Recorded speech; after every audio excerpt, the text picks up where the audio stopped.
ನಮಸ್ಕಾರ ಸ್ನೇಹಿತರೆ, welcome to my YouTube channel ಜ್ವಾಲಾಮುಖಿಗೆ ಸುಸ್ವಾಗತ. ಹೋರಾಟಗಾರರಿಗೂ ಸಾಮಾಜಿಕ ಹೋರಾಟಗಾರರಿಗೂ ಹೃತ್ಪೂರ್ವಕವಾದ ಸ್ವಾಗತ. ಸಂಚಿಕೆಗೆ ನಿಮ್ಗೆ ಸ್ವಾಗತ. ಸ್ನೇಹಿತರೆ, ಚಕ್ರವರ್ತಿ ಸೂಲಿಬೆಲೆ ಅವ್ರ ಬಗ್ಗೆ ನಿಮ್ಗೆ ಚೆನ್ನಾಗಿ ಗೊತ್ತಿದೆ. ಧರ್ಮಸ್ಥಳ ಕೇಸ್ನಲ್ಲಿ ಬಂದು ಅವ್ರು ಏನೇನು ಮಾತಾಡಿದ್ರು, ಏನೇನು ಮಾಡಿದ್ರು, ಏನೇನು ಮಾಡೋದಕ್ಕೆ ಪ್ರಯತ್ನ ಪಟ್ಟರು, ಅದೆಲ್ಲವೂ ಕೂಡ ನಿಮ್ಗೆ ಗೊತ್ತಿದೆ. ಬೆಂಗಳೂರಿನಲ್ಲಿ ಒಂದು ಭಾಳ ದೊಡ್ಡ ಸಮಾವೇಶವನ್ನು ಮಾಡಿದ್ರು, ಎಲ್ಲ ಅವರ ಬಂಧುಗಳನ್ನು ಕರೆಸ್ಕೊಂಡು.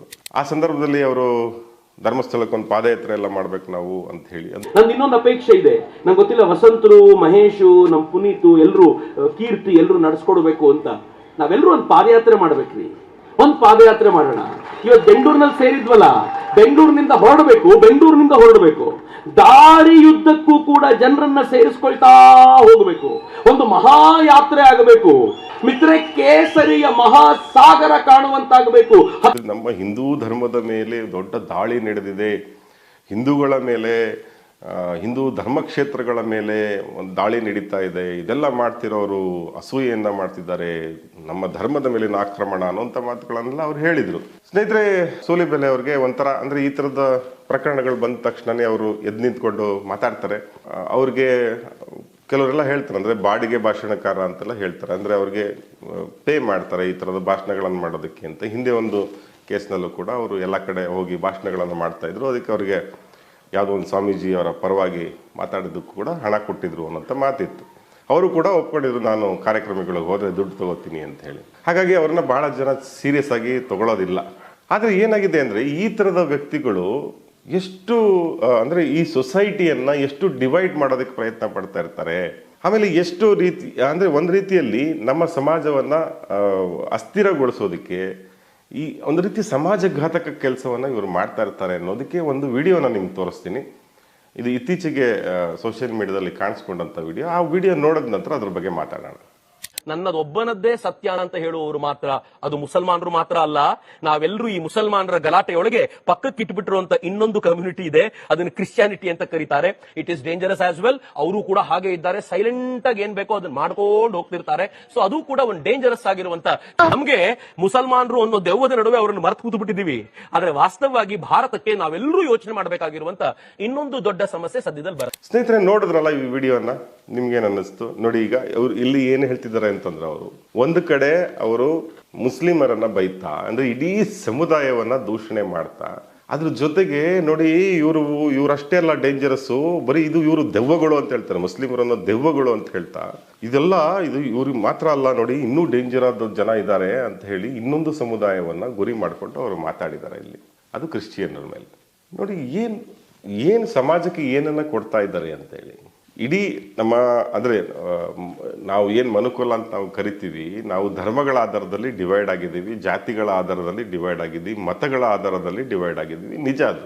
ಆದರೆ ಒಂದು ಮತದಲ್ಲಿ, ಒಂದು ಧರ್ಮದಲ್ಲಿ ಎಲ್ಲರೂ ಒಳ್ಳೆಯವರೇ ಇರ್ತಾರೆ, ಒಳ್ಳೆಯವರು ಕೆಟ್ಟವರೇ ಇರ್ತಾರೆ ಅಂತ ಹೇಳೋದಕ್ಕೆ ಸಾಧ್ಯನೇ ಇಲ್ಲ. ಹಾಗೆ ಹೇಳುವ ನೀತಿ ಇದೆಯಲ್ಲ, ಅಂದರೆ ಒಂದು ಸಮುದಾಯವನ್ನೇ ಒಂದು ಅಪರಾಧಿ ಸ್ಥಾನದಲ್ಲಿ ನಿಲ್ಲಿಸೋದು, ಅಂದರೆ ಒಂದು ಸಮುದಾಯವನ್ನೇ ಅಪರಾಧಿ ಸ್ಥಾನದಲ್ಲಿ ನಿಲ್ಲಿಸೋದು, ಒಂದು ಸಮುದಾಯವೇ ಒಂದು ರೀತಿ ದುಷ್ಟರು, ಅವರು ದುರುಳರು ಅಂತ ಬಿಂಬಿಸುವಂಥದ್ದು, ಒಂದು ಸಮುದಾಯನೇ ಅದನ್ನ ದ್ವೇಷಕ್ಕೆ ಈಡು ಮಾಡಿಸುವಂಥದ್ದು, ಇದೆಲ್ಲ ಇದೆಯಲ್ಲ ಬಹಳ ಅಪಾಯಕಾರಿಯಾದಂಥ ನಡೆ. ಇದಕ್ಕೆ ಕರ್ನಾಟಕ ಸರ್ಕಾರದ ದ್ವೇಷ ಭಾಷಣ ಕಾಯ್ದೆ ಅಂತ ತಂದಿದ್ದಾರೆ. ಅದು ಯಾವಾಗ ಜಾರಿ ಆಗುತ್ತೋ ಗೊತ್ತಿಲ್ಲ. ಆ ಕಾಯ್ದೆ ಬಗ್ಗೆ ನಾನು ಸಪ್ರೇಟಾಗಿ ಮಾತಾಡ್ತೀನಿ. ಅದರ ಒಳಿತು ಕೆಡುಕುಗಳ ಬಗ್ಗೆ ಕೂಡ ನಾವು ಮಾತಾಡ್ಬೋದು. ಸ್ನೇಹಿತರೆ, ಇಲ್ಲಿ ಈ ದ್ವೇಷ ಭಾಷಣದ ಪರಿಣಾಮ ಏನು ಅಂತ ಯೋಚನೆ ಮಾಡಬೇಕಾಗತ್ತೆ. ಅಂದರೆ ನೀವು ಆಯಿತು, ಇಷ್ಟು ದಿವಸ ಮುಸ್ಲಿಂ ಅಂತ ಹೇಳಿ ಅವ್ರ ವಿರುದ್ಧ ಹಲಾಲು, ಹಿಜಾಬು ಎಲ್ಲನೂ ಕೂಡ ಶುರು ಮಾಡ್ಕೊಂಡ್ರಿ, ಅವ್ರನ್ನ ಔಟ್ ಆ್ಯಂಡ್ ಔಟ್ ಕ್ರಿಮಿನಲ್ಗಳ ಥರ ನೋಡೋದಕ್ಕೆ ಪ್ರಯತ್ನ ಪಟ್ರಿ. ಈಗ ಕ್ರಿಶ್ಚಿಯನ್ರು ಟಾರ್ಗೆಟ್ ಆಗಿ. ಯಾಕೆ ಕ್ರಿಶ್ಚಿಯನ್ರು ಟಾರ್ಗೆಟ್? ಅವರಿರೋದು 2.3% ಇಡೀ ದೇಶದಲ್ಲಿ. ಯಾಕೆ ನಿಮಗೆ ಅವರು ಅಷ್ಟು ದೊಡ್ಡ ಥ್ರೆಟ್ ಅಂತ ಯಾಕೆ ಅನಿಸ್ತಾ ಇದೆ? ಆಮೇಲೆ ಇಡೀ ಸಮುದಾಯ, ಆ ಸಮುದಾಯದ ಯಾವುದೋ ವ್ಯಕ್ತಿಗಳ ಬಗ್ಗೆ ಮಾತಾಡಿದ್ರೆ ಅದು ಬೇರೆ ವಿಷಯ, ಆದರೆ ಅವರು ಇಡೀ ಸಮುದಾಯವನ್ನೇ ಅಪರಾಧ ಸ್ಥಾನದಲ್ಲಿ ನಿಲ್ಲಿಸ್ತಾರೆ. ಈ ದ್ವೇಷ ಎಲ್ಲಿಂದ ಬರುತ್ತೆ ಅನ್ನೋದು ಕೂಡ ಬಹಳ ಯೋಚನೆ ಮಾಡಬೇಕಾದಂಥದ್ದು. ನೋಡಿ, ಕ್ರಿಶ್ಚಿಯನ್ ಸಮುದಾಯ ಇದೆಯಲ್ಲ, ಭಾರತ ಸ್ವಾತಂತ್ರ್ಯ ನಂತರದಲ್ಲಿ ಇವತ್ತು ಮಹಿಳಾ ಸಾಕ್ಷರತೆ ಇಷ್ಟು ಪ್ರಮಾಣದಲ್ಲಿ ಬೆಳೆಯೋದಕ್ಕೆ ಕಾರಣ ಕ್ರಿಶ್ಚಿಯನ್ ಇನ್ಸ್ಟಿಟ್ಯೂಷನ್ಗಳು. ಆರೋಗ್ಯ ಸೇವೆಯಲ್ಲಿ ಅವರು ಮಾಡಿರುವಂಥ ಸಾಧನೆ ಏನಿದೆ ಅದು ಭಾರತವನ್ನು ಬಹಳಷ್ಟು ಸಂದರ್ಭದಲ್ಲಿ ಕಾಪಾಡಿದೆ. ಇದನ್ನು ನಾವು ಮರೆಯೋದಕ್ಕಾಗಲ್ಲ. ಯಾವಾಗ ನಾವು ಕೃತಜ್ಞರಾಗ್ತೀವೋ, ಯಾರೇ ಆಗಲಿ ಮಾಡಿದಂಥ ಸೇವೆಯನ್ನು ಸ್ಮರಿಸ್ಕೊಳ್ಳೋದಲ್ಲೇ ಹೋಗ್ತೀವೋ, ನಾವು ನಮ್ಮಷ್ಟು ದುಷ್ಟರು ಇನ್ನೊಬ್ರು ಇರೋಕ್ಕೆ ಸಾಧ್ಯನೇ ಇಲ್ಲ.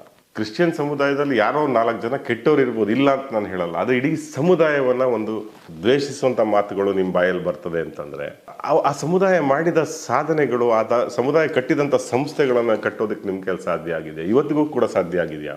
ಲಿಟ್ರಸಿ ರೇಟ್ ಅನ್ನ ಇಂಡಿಯಾದಲ್ಲಿ ಜಾಸ್ತಿ ಮಾಡಿದಂಥದ್ದು ಕ್ರಿಶ್ಚಿಯನ್ ಸಮುದಾಯದ ಸಂಸ್ಥೆಗಳು. ಆರೋಗ್ಯ ಸೇವೆ ಕೊಟ್ಟಿದ್ದು ಬಹಳ ದೊಡ್ಡ ಮಟ್ಟ, ಅಂದ್ರೆ ಸಣ್ಣ ಮಟ್ಟದಿಂದ ಹಿಡಿದು ದೊಡ್ಡ ಮಟ್ಟದವರೆಗೆ ಆರೋಗ್ಯ ಸೇವೆಯಲ್ಲಿ ಕೆಲಸ ಮಾಡಿದಂಥದ್ದು ಆ ಸಮುದಾಯದವರು.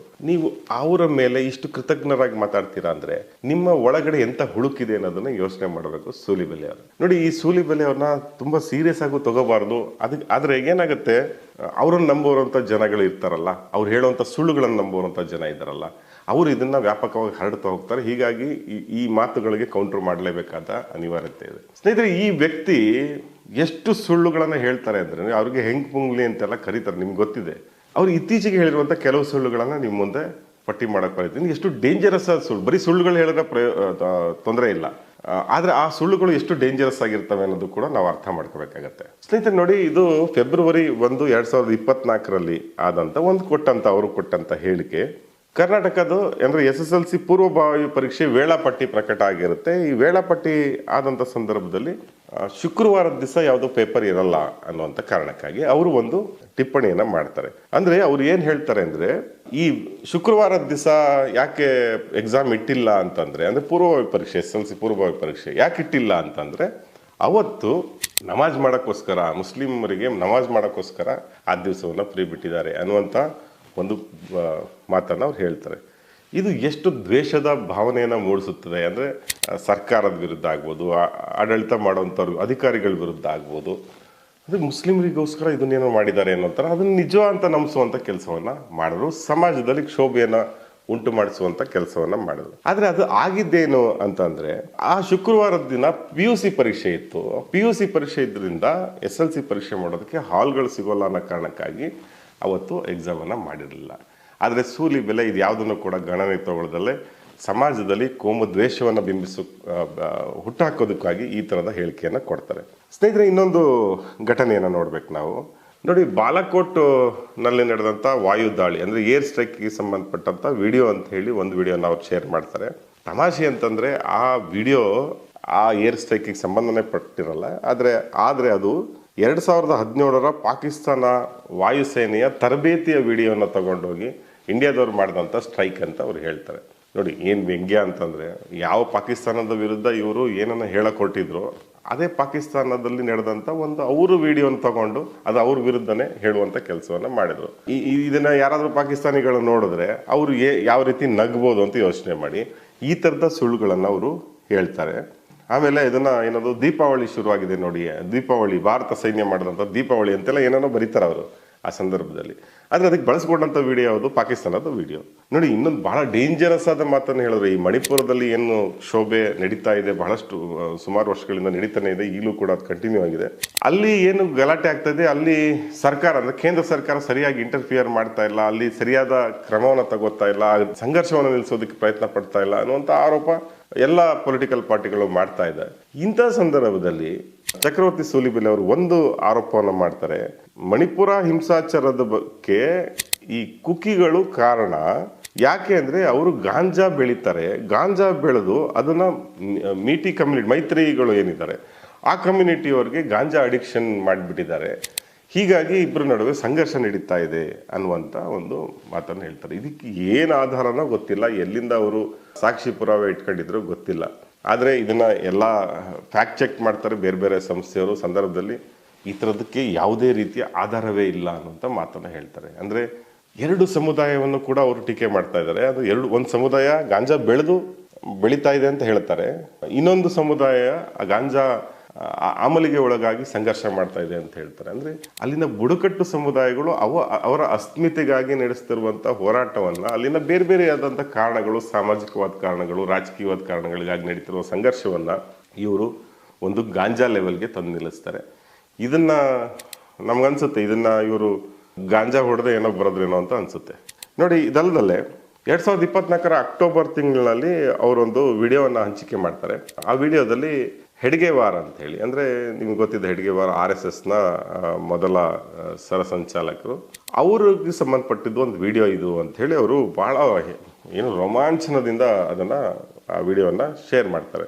ನೋಡಿ, ಇದನ್ನು ನೋಡಿಬಿಟ್ರೆ ನಿಮ್ಮ ರೋಮಗಳೆಲ್ಲ ಎದ್ದು ನಿಲ್ತವೆ, ನಮ್ಮ ಗುರೂಜಿಯವರ ಮಾತುಗಳು ಅಂತ ಹೇಳಿ ಆ ವಿಡಿಯೋವನ್ನು ಶೇರ್ ಮಾಡ್ತಾರೆ. ತಮಾಷೆ ಅಂತಂದರೆ ಅದು ಹೆಡ್ಗೇವಾರ್ ಅವರ ವಿಡಿಯೋನೇ ಆಗಿರಲ್ಲ, ಯಾವುದೋ ಒಂದು ಡ್ರಾಮಾದವರು ಮಾಡಿದಂಥ, ಅದರಲ್ಲಿ ಹೆಡ್ಗೇವಾರ್ ಪಾತ್ರವನ್ನು ಮಾಡಿರ್ತಾರೆ. ಆ ಪಾತ್ರದಲ್ಲಿ ಅವರು ಮಾತಾಡಿದ್ದನ್ನು ತಗೊಂಬಂದು ಶೇರ್ ಮಾಡಿ, ಇದು ಹೆಡ್ಗೇವಾರೇ ಅವರೇ ಮಾತಾಡ್ತಿದ್ದಾರೆ, ಅವ್ರದ್ದೇ ವಿಡಿಯೋ ಅಂತ ಹೇಳಿ ಶೇರ್ ಮಾಡುವಂಥ ಕೆಲಸವನ್ನು ಸೂಲಿಬೆಲೆ ಮಾಡ್ತಾರೆ. ಅಂದರೆ ಇವ್ರಿಗೆ ತಲೆಯಲ್ಲಿ ಸ್ವಲ್ಪನೂ ಕೂಡ ಅದು ಇಲ್ಲ ಅನ್ನೋದು ಅರ್ಥ ಆಗುತ್ತೆ.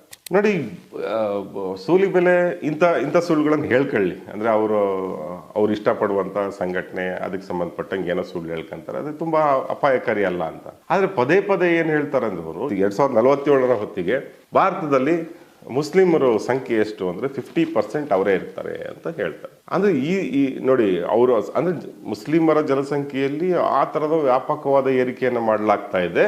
ಈ ಕಾರಣಕ್ಕಾಗಿ ಭಾರತದ ಅರ್ಧದಷ್ಟು ಜನಸಂಖ್ಯೆ ಮುಸ್ಲಿಮರು ಆಗುತ್ತಾ ಅನ್ನುವಂಥ ಮಾತನ್ನು ಪದೇ ಪದೇ ಪದೇ ಪದೇ ಅವರು ಹೇಳ್ತಾ ಬರ್ತಾರೆ. ಆದರೆ ಒನ್ಸ್ ಅಗೇನ್ ಇದಕ್ಕೂ ಕೂಡ ಯಾವುದೇ ಆಧಾರಗಳಿಲ್ಲ. ನೋಡಿ, ಎಲ್ಲ ಅಂದರೆ ಮುಸ್ಲಿಂ ಸಮುದಾಯದ ಜನಸಂಖ್ಯೆಯಲ್ಲೂ ಕೂಡ ಏರಿಕೆ ಆಗಿದೆ, ಇಲ್ಲ ಅಂತ ನಾವು ಹೇಳಲ್ಲ. ಆದರೆ ಅದೇ ಅಟ್ ದ ಸೇಮ್ ಟೈಮ್ ಬೇರೆ ಸಮುದಾಯಗಳಲ್ಲೂ ಕೂಡ ಏರಿಕೆ ಆಗ್ತಾ ಇದೆ. ಅಂದರೆ ಯಾವುದೇ ಮಾನದಂಡಗಳನ್ನು ನಾವು ಟೆಸ್ಟ್ ಮಾಡಿ ನೋಡಿದ್ರು ಕೂಡ 2047 ಹೊತ್ತಿಗೆ ಮುಸ್ಲಿಮರ ಸಂಖ್ಯೆ ಅರ್ಧದಷ್ಟಾಗೋದಕ್ಕೆ ಸಾಧ್ಯನೇ ಇಲ್ಲ. ಇವರು ಇಲ್ಲ, ಇದು ಘಜ್ವಾ ಎ ಹಿಂದ್ ಮಾಡೋದಕ್ಕೆ ಹೊರಟಿದ್ದಾರೆ ಅಂತ. ಘಜ್ವಾ ಎ ಹಿಂದ್ ಅಂದರೆ ಈ ಹಿಂದೂಸ್ತಾನವನ್ನು ಅವರು ಮುಸ್ಲಿಮರು ತಮ್ಮ ದೇಶವನ್ನಾಗಿ ಮಾಡೋದಕ್ಕಾಗಿ ಒಂದು ಸಂಚು ಮಾಡಿದ್ದಾರೆ. ಆ ಸಂಚಿನ ಭಾಗವಾಗಿ ಇಡೀ ದೇಶದಲ್ಲಿ ಅರ್ಧದಷ್ಟು ಮುಸ್ಲಿಮರನ್ನ ಮಾಡೋದಕ್ಕೆ ಪ್ರಯತ್ನ ಪಡ್ತಿದ್ದಾರೆ ಅಂತ ಇವ್ರು ಹೇಳ್ತಾರೆ. ಸ್ನೇಹಿತರೆ, ಇದಕ್ಕೂ ಕೂಡ ಯಾವುದೇ ರೀತಿಯಾದ ಆಧಾರವೂ ಇಲ್ಲ. 2047 ಹೊತ್ತಿಗೆ ಆ ಪ್ರಮಾಣದಲ್ಲಿ ಬೆಳೆದಿರಲ್ಲ. ಎಲ್ಲರ ಜನಸಂಖ್ಯೆಯಲ್ಲೂ ಕೂಡ ಏರಿಕೆ ಆಗ್ತಾ ಇದೆ, ಗೊತ್ತಿದೆ ನಮಗೆ. ಅಂದರೆ 100 ಕೋಟಿ ಇದೆ, 130 ಕೋಟಿಗೆ ಬಂದಿದೆ. ಆವಾಗಲೂ ಕೂಡ ಇನ್ನಷ್ಟು ಕೋಟಿಗಳು ಹೆಚ್ಚು ಆಗಿರ್ಬೋದು. ಆದರೆ ಅದು ಕೂಡ ಎಲ್ಲರ ಪ್ರಮಾಣದಲ್ಲೂ ಕೂಡ ಏರಿಕೆ ಆಗೇ ಆಗುತ್ತೆ. ಅದು ಇವ್ರು ಹೇಳೋ ಪ್ರಕಾರ ಅರ್ಧದಷ್ಟು ಭಾರತ ಮುಸ್ಲಿಂ ದೇಶ ಆಗತ್ತಾ, ಭಾರತದಲ್ಲಿ ಜನಸಂಖ್ಯೆ 50% ಭಾಗ ಮುಸ್ಲಿಮರಾಗ್ತಾರ ಅಂದರೆ ಖಂಡಿತವಾಗ್ಲೂ ಇಲ್ಲ. ಸೊ ಈ ಥರದ ಅಂದರೆ ಇದು ಡೇಂಜರಸ್ ಆದ ಸುಳ್ಳನ್ನು ಯಾಕೆ ಹೇಳ್ತಾರೆ ಅಂದರೆ ಭಯ ಹುಟ್ಟಿಸೋದು. ಅಂದರೆ ಹಿಂದೂ ಕತ್ರೆ ಮೇಹ ಅಂತ ಹೇಳಿದೆಯಲ್ಲ, ಇವರ ನೆರೆಟಿವ್ ಇದೆಯಲ್ಲ, ಹಿಂದೂಗಳು ಅಪಾಯದಲ್ಲಿದ್ದಾರೆ, ಹಿಂದೂಗಳು ಸಮಸ್ಯೆಯಲ್ಲಿದ್ದಾರೆ ಅಂತ ಹೇಳೋದಕ್ಕೆ ಒಂದು ಇವ್ರದ್ದು ನೆರೆಟಿವ್ ಇದೆಯಲ್ಲ, ಆ ನೆರೆಟಿವ್ಗೆ ಪೂರಕವಾಗಿ ಈ ಥರದ ಸುಳ್ಳುಗಳನ್ನು ಸೂಲಿಬೆಲೆ ಅಂತ ಈ ಫ್ರಾಡ್ಗಳು ಹೇಳ್ತಾ ಹೋಗ್ತಾರೆ. ಅದನ್ನು ಬಹಳ ಜನ ವಾಟ್ಸಪ್ಗಳಲ್ಲಿ ಹಂಚಿ ಅದನ್ನು ನಂಬುವಂಥ ಜನ ಬಹಳ ಜನ ಇದ್ದಾರೆ. ಅದಕ್ಕೆ ನಾವು ಹೇಳ್ತೀವಿ ವಾಟ್ಸಪ್ ಯೂನಿವರ್ಸಿಟಿಯ ಭಕ್ತರು ಅಂತ ನಾವು ಹೇಳ್ತೀವಿ. ಅಲ್ಲಿ ಇದನ್ನು ನಂಬುವಂಥ ಜನ ಇದ್ದಾರೆ. ಈ ರೀತಿ ಮಿಸ್ಗೈಡ್ ಮಾಡಿ ಸಮಾಜವನ್ನು ಒಡೆಯುವಂಥ, ಸಮಾಜದಲ್ಲಿ ದ್ವೇಷವನ್ನು ಹುಟ್ಟಿಸುವಂಥ, ಸಮುದಾಯಗಳ ನಡುವೆ ಜಗಳ ಹಚ್ಚುವಂಥ ಕೆಲಸವನ್ನು ಸೂಲಿಬೆಲೆ ಮಾಡ್ತಾ ಇದ್ದಾರೆ. ಸ್ನೇಹಿತರೆ, ಒಟ್ಟಾರೆಯಾಗಿ ನೋಡಬೇಕು ಅಂತಂದರೆ ಈ ಸೂಲಿಬೆಲೆ ಅವರ ಈ ನೆರೆಟಿವ್ ಏನಿದೆ ಅಂದರೆ, ಒಂದ್ಸಲ ಅವರು ಕ್ರಿಶ್ಚಿಯನ್ರ ಬಗ್ಗೆ ಮಾತಾಡ್ತಾರೆ, ಒಂದ್ಸಲ ಮುಸ್ಲಿಮರ ಬಗ್ಗೆ ಮಾತಾಡ್ತಾರೆ. ಇದೆಲ್ಲವೂ ಕೂಡ ಏನನ್ನ ಸೂಚಿಸುತ್ತೆ ಅಂತಂದ್ರೆ, ಈ ದೇಶದಲ್ಲಿ ಮುಸ್ಲಿಮರು ಮತ್ತು ಕ್ರಿಶ್ಚಿಯನ್ರನ್ನ 2ನೇ ದರ್ಜೆ ನಾಗರಿಕರನ್ನಾಗಿ ನೋಡಬೇಕು ಅನ್ನುವಂಥ ಅವರ ಥಾಟ್ ಏನಿದೆ, ಆ ಥಾಟ್ ಪ್ರೊಸೆಸ್ ಏನಿದೆ, ಅದರ ಭಾಗವಾಗಿ ಇದೆಲ್ಲವೂ ಕೂಡ ಬರ್ತಾ ಇದೆ. ಅಷ್ಟೇ ಅಲ್ಲ, ಇಲ್ಲಿ ಜನರು ಸಾಮರಸ್ಯದಿಂದ ಇರೋದು ಅವ್ರಿಗೆ ಇಷ್ಟ ಇಲ್ಲ.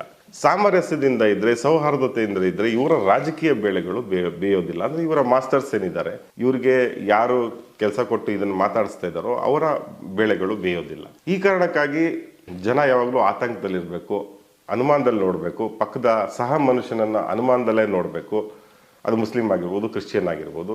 ಸಮ್ ಲೆವೆಲ್ ಅವರು ದಲಿತರನ್ನು ಕೂಡ ಟಾರ್ಗೆಟ್ ಮಾಡೇನೆ ಮಾತಾಡ್ತಾರೆ. ಅಂದರೆ ಅವರ ಅಂತಿಮ ಗುರಿ ದಲಿತರು ಅಂತಲೂ ಕೂಡ ಬಹಳಷ್ಟು ಜನ ಹೇಳ್ತಾರೆ.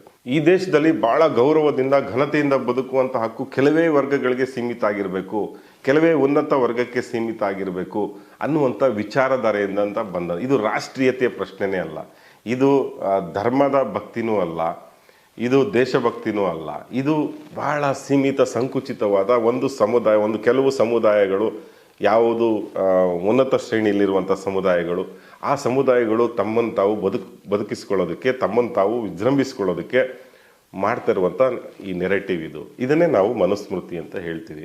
ಆ ಮನುಸ್ಮೃತಿಯನ್ನು ಅಳವಡಿಸೋಕ್ಕೋಸ್ಕರನೇ ಇವರು ಬೇರೆ ಬೇರೆ ರೀತಿಯ ನಾಟಕಗಳನ್ನು ಹಾಕೊಂಡ್ಬರ್ತಾರೆ, ಬೇರೆ ಬೇರೆ ರೀತಿಯ ಪೋಷಾಕಗಳನ್ನು ಹಾಕ್ಕೊಂಡು ಬಂದು ನಾಟಕಗಳನ್ನು ಆಡ್ತಾರೆ. ಅದರ ಪರಿಣಾಮವಾಗಿ ಇವತ್ತು ಈ ಥರದ ದ್ವೇಷ ಹುಟ್ಟಿಸುವಂಥ ಮಾತುಗಳನ್ನು ಹೇಳ್ತಾ ಇದ್ದಾರೆ. ಸ್ನೇಹಿತರೆ, ನಾವು ಇಂಥ ಮಾತುಗಳನ್ನು ಕೇಳಿದ ತಕ್ಷಣ ಅದನ್ನು ಧಿಕ್ಕರಿಸುವಂಥ, ಅದನ್ನು ವಿರೋಧಿಸುವಂಥ ಕೆಲಸವನ್ನು ಮಾಡದಿದ್ದರೆ ಅವ್ರು ಹೇಳ್ತಿರೋ ಮಾತುಗಳೇ ಸತ್ಯ ಅಂತ ಸಮಾಜದಲ್ಲಿ ಹರಡುತ್ತೆ. ಆ ಕಾರಣಕ್ಕಾಗಿ ಈ ವಿಡಿಯೋ ಮಾಡಿದ್ದೀನಿ. ನಿಮಗೇನು ಅನಿಸ್ತು ಈ ಸೂಲಿಬೆಲೆಯವರ ಸುಳ್ಳು ವ್ಯಾಖ್ಯಾನಗಳು, ದ್ವೇಷದ ಮಾತುಗಳು? ಕಮೆಂಟ್ ಮಾಡಿ